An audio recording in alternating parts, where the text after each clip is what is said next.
No salão elegante do restaurante Vista do Tejo, em Lisboa, o cliente rico ergueu a voz acima do murmúrio dos outros clientes e apontou o dedo para o garçom com desprezo. Não aceito ser servido por um tipo como você, com esses modos afeminados. Isto é um lugar de classe, não um espetáculo para gays. O garçom, Miguel Oliveira, de 32 anos, sentiu o coração apertar no peito como se uma mão invisível o esmagasse, mas manteve a postura ereta, os olhos fixos no homem à sua frente enquanto a bandeja tremia ligeiramente nas suas mãos. O silêncio caiu sobre o restaurante como uma cortina pesada. Ninguém ali sabia que aquele garçom humilhado era, na verdade, o CEO e fundador do Grupo Oliveira, dono não só daquele espaço mas de toda uma cadeia de restaurantes de luxo espalhados por Portugal. Miguel escolhera trabalhar disfarçado há meses para sentir na pele o dia-a-dia da equipa, para não perder o contacto com a realidade que o tornara bem-sucedido aos 28 anos.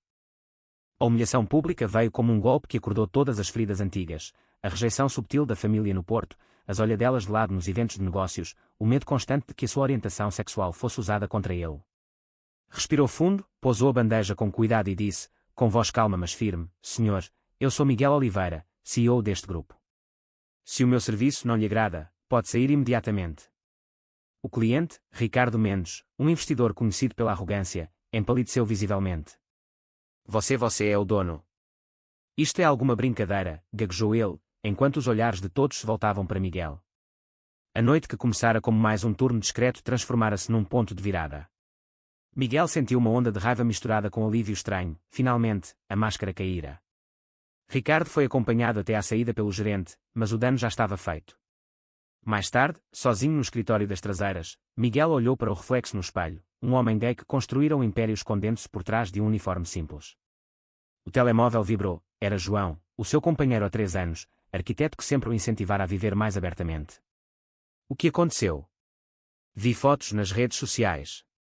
Miguel suspirou, sabendo que aquela noite mudaria tudo, as suas escolhas, as suas relações, o modo como via o mundo.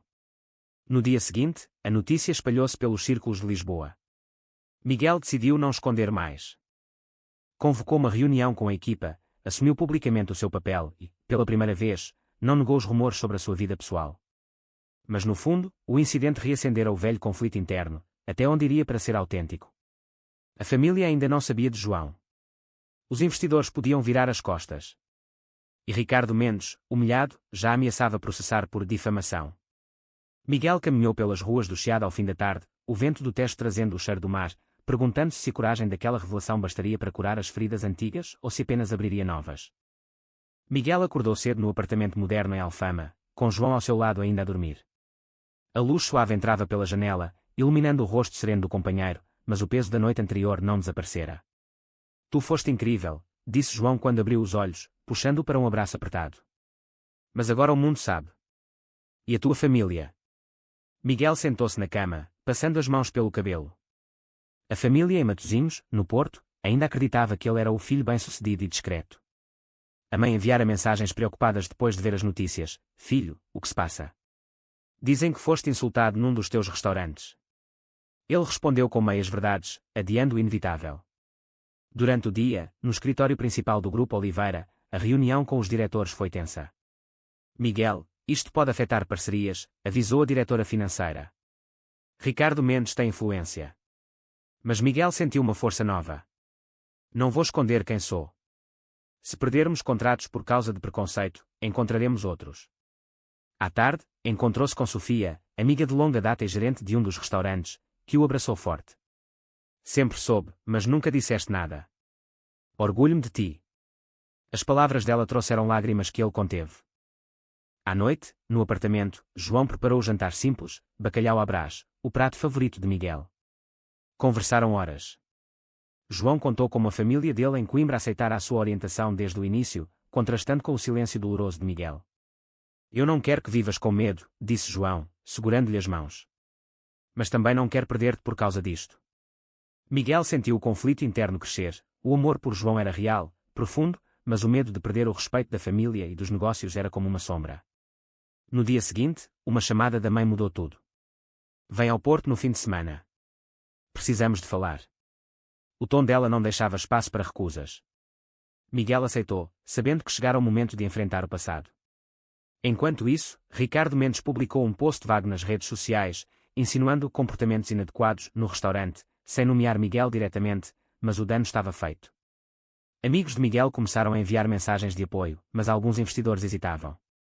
Na reunião de conselho, um sócio antigo questionou: estás preparado para as consequências de ser tão aberto? Miguel respondeu com calma: estou preparado para viver como o homem que sou. Ao sair do escritório, caminhou até ao mirador de Santa Luzia, olhando a cidade que construíra parte do seu império. O Tejo brilhava ao longe. Pela primeira vez, sentiu que a humilhação de Ricardo fora o empurrão de que precisava para parar de se esconder. Mas o caminho à frente era incerto, cheio de conversas difíceis e escolhas que podiam partir corações. João esperava-o em casa com um sorriso, mas Miguel sabia que o verdadeiro teste estava só a começar. A viagem de comboio para o Porto foi silenciosa. Miguel olhava pela janela, vendo as vinhas do Douro passarem, o coração pesado. João quis acompanhá-lo, mas ele recusou, precisava de enfrentar a família sozinho primeiro. Ao chegar à casa familiar em Matosinhos, a mãe abraçou com força, o pai ficou mais distante, como sempre. O jantar correu tenso. Filho, as notícias dizem que foste insultado por causa de bem, tu sabes. A mãe hesitou. Miguel pousou o garfo. Mãe, pai, eu sou gay. Sempre fui. E o homem que me humilhou não mudou isso, apenas me obrigou a parar de fingir. O silêncio foi ensurdecedor. O pai levantou-se, murmurando algo sobre escolhas erradas, e saiu da sala. A mãe chorou baixinho. Sempre suspeitei, mas esperava que passasse. Miguel sentiu a dor antiga voltar, mas desta vez não fugiu. Contou sobre João, sobre o amor que os unia, sobre como o incidente o fizera perceber que esconder-se só o tornava mais vulnerável. A conversa durou horas, cheia de lágrimas e palavras duras. No dia seguinte, passeou pela praia de Matosinhos com o irmão mais novo, que o surpreendeu: eu sempre soube, mano. Só esperava que confiasses em nós. De volta a Lisboa, Miguel encontrou João ansioso. Contou tudo. João ouviu, depois abraçou-o: eles vão precisar de tempo, mas tu deste o primeiro passo. Enquanto isso, no trabalho, a pressão aumentava. Um parceiro importante cancelou uma reunião depois do post de Ricardo. Miguel decidiu confrontar o investidor diretamente. Marcou um almoço neutro num café do Barro Alto. Ricardo apareceu tenso. Não esperava que fosses tu o dono. Miguel sorriu sem humor: nem eu esperava que o meu cargo mudasse a tua opinião sobre quem eu sou. A conversa revelou camadas. Ricardo confessou inseguranças próprias, mas não pediu desculpas completas. Miguel saiu dali mais forte, sabendo que não precisava da aprovação de todos. Naquela noite, com João, decidiram viajar juntos para Cascais no fim de semana, um momento só deles, longe do caos. Caminharam pela praia, mãos dadas pela primeira vez em público. Miguel sentiu a liberdade crescer dentro de si. Mas ao regressar, uma mensagem do pai chegou: vem outra vez. Quero entender. O caminho de aceitação era longo, mas Miguel já não andava sozinho. As feridas da família ainda sangravam, os negócios oscilavam, mas o amor de João e a sua própria força interior começavam a curar o que o preconceito tentara destruir. A crise chegou na segunda-feira. Um jornal online publicou uma matéria insinuando que o CEO gay do Grupo Oliveira usava o disfarce de garçom para testar funcionários de forma imprópria. Miguel leu o artigo com as mãos a tremer. A fonte anónima era claramente alguém próximo, talvez um ex-sócio ressentido. João encontrou-o no escritório, pálido. Isto é difamação pura. Miguel convocou uma conferência de imprensa rápida. Diante das câmaras, falou com voz clara: sou gay, sim. E orgulho-me disso. O meu trabalho como garçom foi para melhorar o serviço, não para esconder nada. As redes sociais explodiram, apoio massivo da comunidade LGBT portuguesa, mas também comentários cruéis. Um investidor estrangeiro retirou-se do projeto de expansão para o Algarve. Miguel sentiu o peso da responsabilidade, dezenas de famílias dependiam dele. Numa reunião tensa com a equipa, Sofia defendeu publicamente: Miguel é o melhor chefe que já tive. A sua orientação não muda o seu talento. Isso deu-lhe forças. À noite, em casa, João propôs: vamos processar quem espalhou isto. Mas Miguel hesitou, não queria mais drama. Em vez disso, decidiu abrir o jogo com a família novamente. Viajou sozinho para o Porto. O pai, após dias de silêncio, sentou-se com ele no jardim. Filho, não é fácil para mim, mas ver-te lutar assim faz-me pensar. Foram as primeiras palavras de aceitação parcial. Miguel chorou abraçado ao pai. De volta a Lisboa, encontrou um e-mail de Ricardo Mendes: desculpa pela humilhação. O meu comportamento foi inaceitável. Gostaria de falar sobre uma parceria honesta. Miguel aceitou o encontro. Ricardo revelou que o posto dele fora manipulado por um concorrente. Os dois homens, de mundos diferentes, encontraram terreno comum na honestidade. Mas o conflito interno de Miguel não terminara. Ele questionava se o império valia o preço da exposição constante.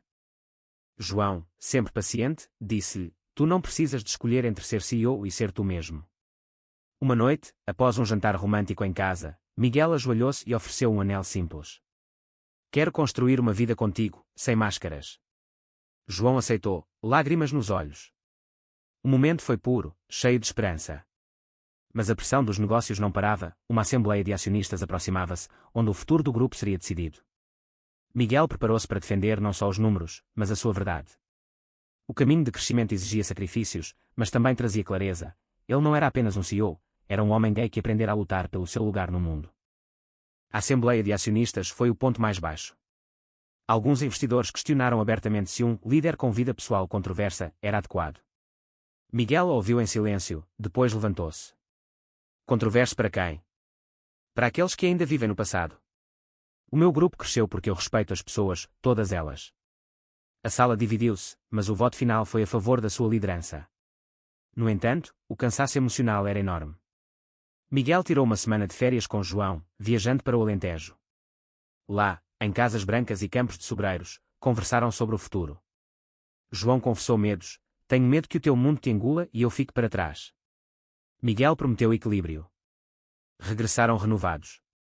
A família ligou, a mãe queria conhecer João. O encontro em Matosinhos foi nervoso mas sincero.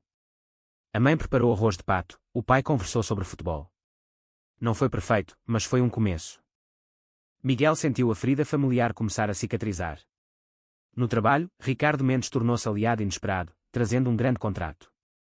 Aprendi contigo que esconder-se dói mais, confessou ele no almoço. Miguel sorriu, a humilhação inicial transformara-se em ponte. Mas um último obstáculo surgiu: um antigo amigo de João, ciumento, tentou semear dúvidas sobre a lealdade de Miguel. Uma discussão acesa entre o casal quase os separou. Tu ainda te escondes em reuniões, acusou João. Miguel admitiu o erro e pediu perdão. A reconciliação foi profunda, cheia de promessas. Eles decidiram morar juntos oficialmente e planejar uma pequena cerimónia íntima. Miguel começou a delegar mais no grupo, criando espaço para a vida pessoal.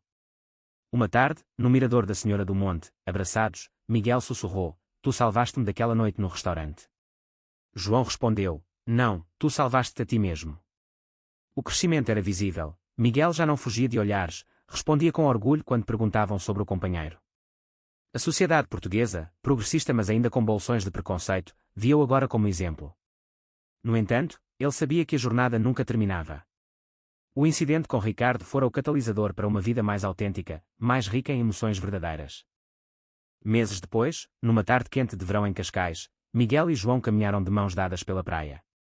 O mar batia suave, o sol baixo pintava o céu de laranja. A família inteira viera de surpresa, a mãe, o pai, o irmão, para uma reunião simples. Estamos orgulhosos de ti, filho, disse o pai, abraçando Miguel pela primeira vez em anos. João sorriu ao lado, integrado como parte da família. O grupo Oliveira expandira-se sem sacrificar valores. Ricardo Mendes tornara-se parceiro fiel, e o restaurante Vista do Tejo tinha agora uma placa discreta: aqui, todos são bem-vindos. Miguel olhava para João, o homem que o acompanhara em cada passo de dor e alegria. A vida deles era feita de pequenos momentos, jantares caseiros, viagens a Porto, noites a planejar o futuro. Miguel abrira uma fundação para apoiar jovens LGBT em Portugal, usando a sua visibilidade para ajudar outros. Na cerimónia íntima que realizaram em privado, trocaram votos simples, cheios de promessas de apoio mútuo. Miguel sentiu-se completo. A humilhação daquela noite longínqua transformara-se na maior lição: a autenticidade não destrói, constrói. Ele crescera, não só como empresário, mas como homem, como companheiro, como filho. O mundo mudara um pouco por causa da sua coragem, e ele mudara ainda mais. Enquanto o sol se punha, Miguel apertou a mão de João e sussurrou: obrigado por me mostrares que amar um homem não é fraqueza, é a minha maior força. Eles riram, felizes, sabendo que o caminho continuaria, mas agora lado a lado, sem medo. A história de Miguel não era apenas de superação, era de amor que transforma, de escolhas que libertam, de uma vida vivida plenamente.